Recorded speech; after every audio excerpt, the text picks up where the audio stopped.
HPL হলদিয়া petrochemical limited, যেখানে পাইপলাইনে naphtha গ্যাসের লিকেজের কারণে এরকম বিধ্বংসীভাবে আগুন ধরে যায়। পাইপলাইনের কাছাকাছি থাকা বস্তি ঘরগুলো মুহূর্তের মধ্যেই জ্বলে ওঠে পাশাপাশি থাকা সমস্ত গাছপালাগুলি। এই ঘটনা ঘটেছে 30শে জুন মঙ্গলবার। সেই ঘটনা আমরা সকলেই জানি, তাই সেই ঘটনা নিয়ে আমি আজকে বলবো না।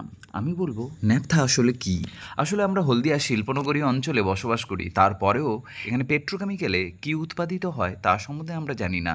ন্যাপথা নামটা হয়তো শুনেছি, কিন্তু ন্যাপথা আসলে কি সেটা জানি না। ন্যাপথা হলো অত্যন্ত দাহ্য পদার্থ, যা অপরিশোধিত খনিজ তেল বা ক্রুড অয়েল থেকে বারে বারে পাতন প্রক্রিয়া বা ফ্র্যাকশনাল ডিস্টিলেশন প্রসেসের মধ্য দিয়ে তরল পদার্থে পরিণত করা হয়ে থাকে, যা পেট্রোলের চেয়ে হালকা কম ঘনত্বের একটা তরল, কিন্তু এলপিজি গ্যাসের থেকে কিন্তু নয়। ন্যাপথাকে বাষ্পের সাথে মিশিয়ে প্রায় 450 ডিগ্রি সেলসিয়াস বা তারও বেশি তাপমাত্রায় উত্তপ্ত করে তার হাইড্রোকার্বন শিকলগুলোকে ভেঙে ছোট ছোট বা সরল অণুতে পরিণত করা হয়ে থাকে। এরপর বিভিন্ন স্তরে তাকে বিভিন্নভাবে ফুটনাঙ্কের মাধ্যমে 35 থেকে 200 ডিগ্রি সেলসিয়াস তাপমাত্রার বিভিন্ন স্তরে ন্যাপথাকে রেডি করা হয়ে থাকে।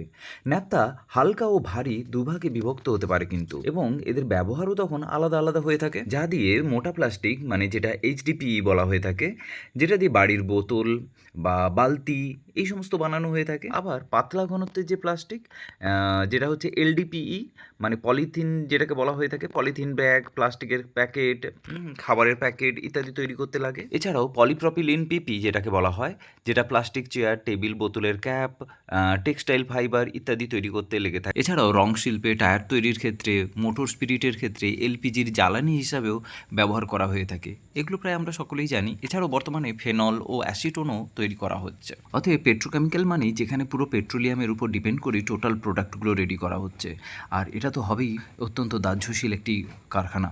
ফলে এখানের কোনোভাবেই যদি আগুন লাগে, ভাবা যায় পুরো হলদিয়াই হয়তো ধ্বংস হয়ে যাবে। ফলে এই ফ্যাক্টরি কিন্তু তার নিজস্ব প্রোটোকল মেনেই সম্পূর্ণ মানুষদের সুরক্ষার কথা চিন্তা করে তাদের প্রোডাক্টগুলো তৈরি করে থাকে। তারপরেও অ্যাক্সিডেন্ট তো অ্যাক্সিডেন্টই,